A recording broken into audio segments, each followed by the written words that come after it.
Good morning, off-gridders. How are yous all? So just out here doing a bit of bush bashing, test out these new BP51s. We'll just try a few rutted tracks and a bit of gravel, just see how they perform. Get a bit of a feel for them before we head off on our trip very shortly up into the outback. There's a little bit of rutted stuff here.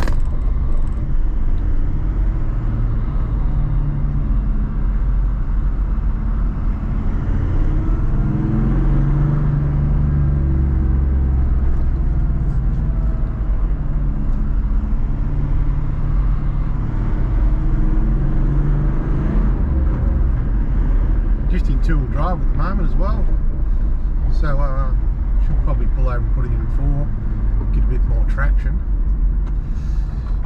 Just do that now. There we go. Pop her in 4. No diff locks on, of course. I'll handle a bit better now.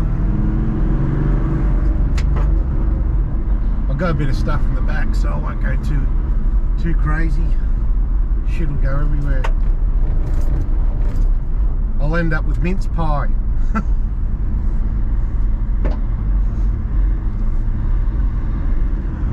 So these BPs, they're just absolutely fantastic compared to the standard shocks. There's a huge difference off-road. Don't notice it so much on-road, but off-road definitely comes into its own. It just smooths out everything, irons out every bump. I've done about 10k of dirt coming in to this point. I just thought I'd switch the camera, the GoPro on, and give you a look.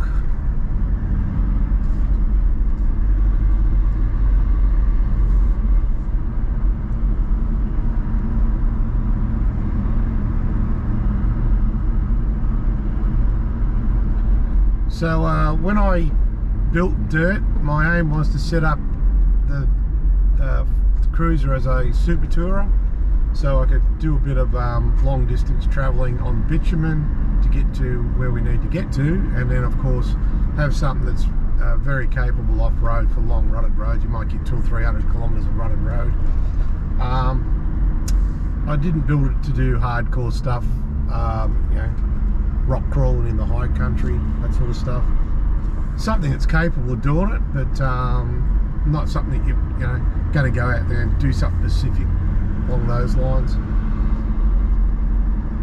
But I'd probably put another 2-inch lift on it. I've only got a 2 to 3 inch lift on it at the moment. It's probably 2 inches on the front, 3 on the back, because I've put an extra spring on there. But you want a lot more clearances, I think, if you're going to go hardcore out there. Put 35s on it. I think I'm running 33s. 35s would be more suited for that sort of terrain, because obviously you're going to get a bit more clearance under your diff being a live axle, and that would be the way to go. But 33s, 32s, perfect for just a bit of off-grid touring, towing a van, doing some long distances in the outback, and yeah, that type of thing. But look, these BPs, these are absolutely fantastic, guys. They're expensive, about just under 3k package, but I think it's a good investment if you plan to do a fair bit of rutted, ooding out of tracks and that sort of stuff. Iron out those bumps.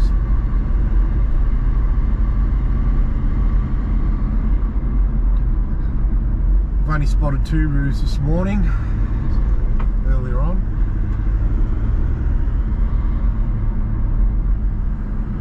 We'll head down to a couple of really nice camp spots I know of, off the beaten track a bit.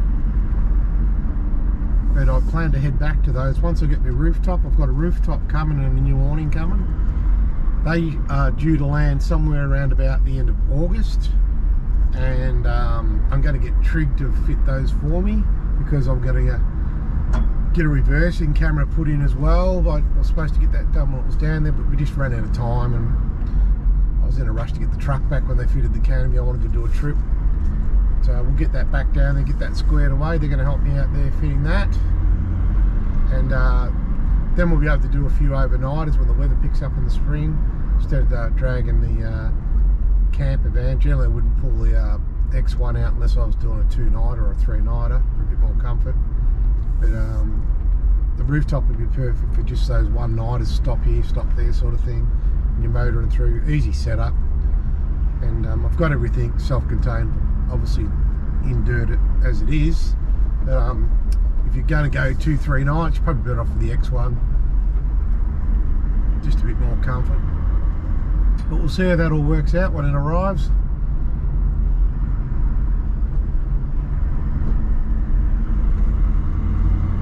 Nice little track out through here. It's a state forest is what we're travelling through.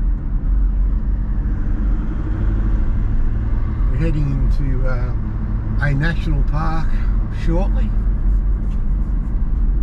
Keep your eye out, you might see a few wild goats.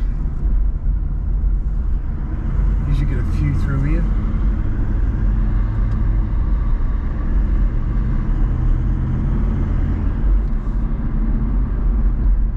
Just feels like I'm driving on bitumen. I mean, admittedly this track here is pretty good anyway, but try and pick up some rougher stuff as the day goes on.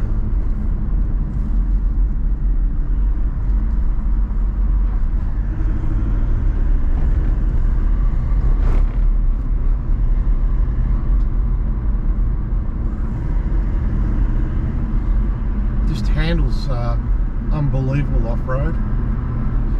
Don't really notice a significant difference on road. Of course you're on bitumen, so the standard emus will do the job fine on road if you're doing a fair bit of bitumen. I mean, they are a good capable shock too. I've had them on for 12 months, done 20k on those standard emus, and they've been really good. No issues with them whatsoever. They're a comfortable shock. I've got the sports one, but, as I said, no dramas with them. Just got to adjust your tyre pressures, I think, more with those ones off-road. Get it right for your weights and all the rest of it. Have a bit of a play around with your pressures. Probably the reason I upgraded to these ones is to stop a bit of that side porpoising, get a little bit of that with a standard shock, where rocks a bit, but again, that you can override that with dumping your tyre pressures. But to completely get rid of it, you need this bypass shock so it recovers quicker, and this is basically why I've gone down this road. But the ride is just so much better, unbelievable. Really feels like a coil sprung 79 on the rear than you know, Leafs. Most Leafs ride pretty harsh.